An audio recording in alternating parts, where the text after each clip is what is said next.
नमस्कार। देश और दुनिया की तमाम फटाफट खबरों में आपका स्वागत है। खबरों के लिए आपसे निवेदन की यदि आपने हमारे चैनल को सब्सक्राइब नहीं किया तो कृपया करके आपके अपने चैनल को सब्सक्राइब करना ना भूलें। आप सब्सक्राइब करते हैं तो हमें हिम्मत होती है सही और सच्ची खबरें आप तक पहुंचाने की। वरना मीडिया में किस तरह की खबरें आपको दिखाई जा रही है यह आप भली भांति जानते हैं। ट्रम्प के टैरिफ से आपको फायदा बताया गया। ट्रम्प के टैरिफ से आपको कहा गया कि महंगाई होगी, लेकिन अमेरिका में इससे आपको फायदा होगा। कैसे फायदा होगा यह तो मीडिया वाले ही बता सकते हैं। ट्रम्प के टैरिफ पर कहीं कोई चर्चा नहीं की गई और किसी भी बात पर कहीं कोई चर्चा नहीं की गई। तो क्या है आज की बड़ी खबरें।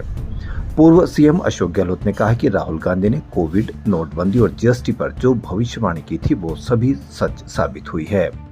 राहुल गांधी ने पहले ही कह दिया था कि जीएसटी से सभी वर्गों के लोग परेशान हैं, वह चाहे व्यापारी हो या उपभोक्ता हो। यह सरकार की ड्यूटी थी कि नेता प्रतिपक्ष बोल रहा है तो उस पर गौर करे। जीएसटी को समय पर एग्जामिन कर लेते तो आज लोगों को तकलीफ नहीं होती। गहलोत जयपुर में मीडिया से बातचीत कर रहे थे। गहलोत ने कहा कि लोगों ने महंगाई के दौर में बहुत तकलीफें झेली है। पीएम ने 15 अगस्त के भाषण में घोषणा की और अब जाकर आप लाइन पर आए हैं। जीएसटी काउंसिल के माध्यम से जो फैसला हुआ उसका प्रचार बहुत हो रहा है, बहुत देरी करती है। मैं चाहूंगा कि कुछ कमी है तो उसे अभी ठीक कर लीजिए। ऐसा नहीं हो कि साल भर बाद एग्जामिन कर रहे हैं और फैसला करें। गहलोत ने कहा कि जीएसटी की वजह से कई लोग जेल में बंद हैं, उनको पनिशमेंट मिल गया। जीएसटी की प्रक्रिया को समझने में वक्त लगता है। बिहार के जमुई में ग्रामीणों ने पुलिस टीम को दौड़ा दौड़ा कर लाठी डंडों से पीटा। पुलिस कछुआ तरी गांव में देसी शराब बनाने की सूचना पर रेड करने पहुंची थी।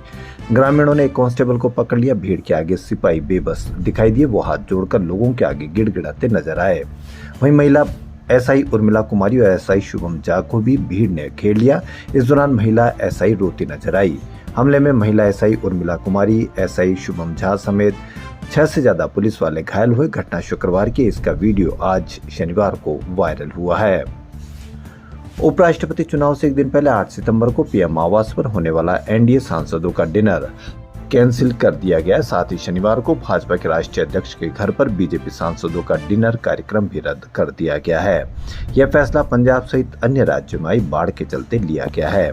पंजाब में 23 जिलों के 1900 गांव लगभग 12 दिनों से बाढ़ की चपेट में। इससे 3.84 लाख से ज्यादा लोग प्रभावित हैं। वहीं राज्य में अब तक 43 लोगों की जान जा चुकी है। करीब 1.72 लाख हेक्टेयर में लगी फसल बर्बाद हो गई है। पंजाब में अगले 4 दिनों तक बारिश का अलर्ट नहीं है, इससे बाढ़ से राहत की संभावना है। वहीं लैंडस्लाइड के कारण जम्मू श्रीनगर राजमार्ग और सिंथन रोड वाहनों की आवाजाही के लिए बंद है। कठुआ से कश्मीर तक करीब 3700 से ज्यादा वाहन फंस गए हैं। श्रीनगर और बडगाम में भारी बारिश के बाद कई इलाकों में पानी भर गया। माता वैष्णो देवी गुफा मंदिर की तीर्थ यात्रा लगभग 11 दिन से बंद है। कांग्रेस सांसद गौरव गोगोई ने कहा कि पीएम मोदी की मणिपुर की संभावित यात्रा को किसी लक्ष्य का अंत नहीं मानना चाहिए, बल्कि राज्य में शांति, न्याय, सुलह और लोकतंत्र को वापस लाने की लंबी यात्रा की सिर्फ शुरुआत है। उन्होंने कहा कि पीएम की संभावित यात्रा 2 साल पहले होनी चाहिए थी। जैसा कि कहा जाता है कि न्याय में देरी होना न्याय न मिलने के बराबर है, उसी तरह मणिपुर के लोगों को पीएम की यात्रा से बहुत लंबे समय तक वंचित रखा गया। गोगोई ने कहा कि जब पीएम आएंगे तो उन्हें सबसे पहले पिछले 2 सालों में न आने के लिए मणिपुर के लोगों से माफी मांगनी चाहिए। राज्य में अभी भी कई चुनौतियां बाकी है। दरअसल शुक्रवार को गौरव गुवाहाटी पहुंचे थे। वहां इंडिया अलायंस के उपराष्ट्रपति पद के उम्मीदवार बी सुदर्शन रेड्डी के मीडिया इंटरेक्शन में शामिल हुए थे।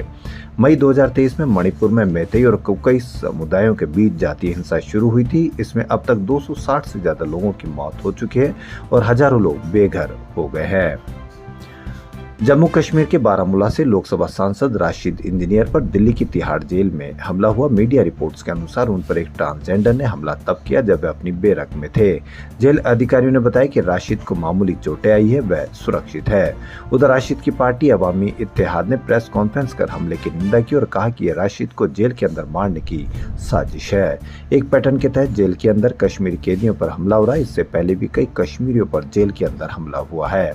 जेल अधिकारियों ने इन दावों का खंडन किया। मीडिया रिपोर्ट्स के अनुसार दावा है कि राशिद पर हमले से पहले उनके और ट्रांसजेंडर कैदी के बीच लंबी बहस हुई थी।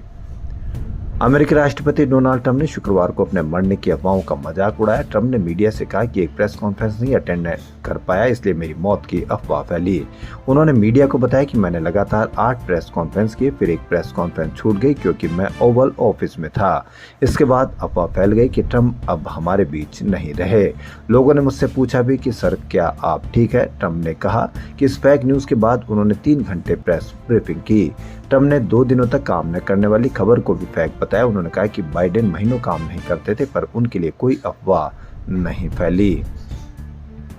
आम आदमी पार्टी के राष्ट्रीय संयोजक और दिल्ली के मुख्यमंत्री अरविंद केजरीवाल शनिवार से 2 दिन के गुजरात दौरे पर है। इस दौरे की शुरुआत शनिवार से राजकोट से होगी। रविवार को वह चोटीला में कपास किसानों की एक बड़ी जनसभा को संबोधित करेंगे। इस दौरान केवल एक राजनीतिक कार्यक्रम मानना गलत होगा, क्योंकि केजरीवाल खुद कपास किसानों के मुद्दे को लेकर मैदान में उतरे हैं। केजरीवाल का यह कदम गुजरात के किसानों को यह भरोसा देता है कि उनकी आवाज दिल्ली तक पहुंच रही है। जब एक बड़ा राष्ट्रीय नेता खुद आकर उनकी बात सुने तो किसानों को लगता है कि कोई तो है जो उनके दर्द को समझता है। यह वही भावना जो आम आदमी पार्टी की राजनीति की बाकी दलों से अलग बनाती है, जमीनी मुद्दों पर सीधी बात और समाधान की नीयत। प्रधानमंत्री नरेंद्र मोदी इस महीने के अंत में होने वाले संयुक्त राष्ट्र महासभा के सत्र में शामिल नहीं होंगे। उनकी जगह भारत का प्रतिनिधित्व विदेश मंत्री डॉक्टर एस जयशंकर करेंगे। जुलाई में जारी प्रारंभिक सूची में मोदी का नाम 26 सितंबर को भाषण देने वालों में शामिल था।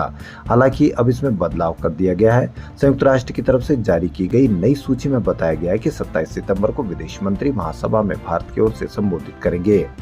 पीएम मोदी के सत्र में शामिल न होने को लेकर पिछले कई दिनों से अटकलें लगाई जा रही थी। संयुक्त राष्ट्र महासभा की बैठक को इस साल प्रधानमंत्री नरेंद्र मोदी की जगह विदेश मंत्री जयशंकर संबोधित करेंगे। पहले प्रधानमंत्री मोदी के यूएनजीए में शामिल होने और संबोधित करने के लिए जाने की संभावना थी। हालांकि नई सूची के अनुसार पीएम मोदी सभा को संबोधित अब नहीं करेंगे। देश और दुनिया की तमाम फटाफट खबरों में फिलहाल इतना ही। यदि आपको हमारा चैनल पसंद आए तो लाइक, सब्सक्राइब और शेयर अवश्य करें। धन्यवाद।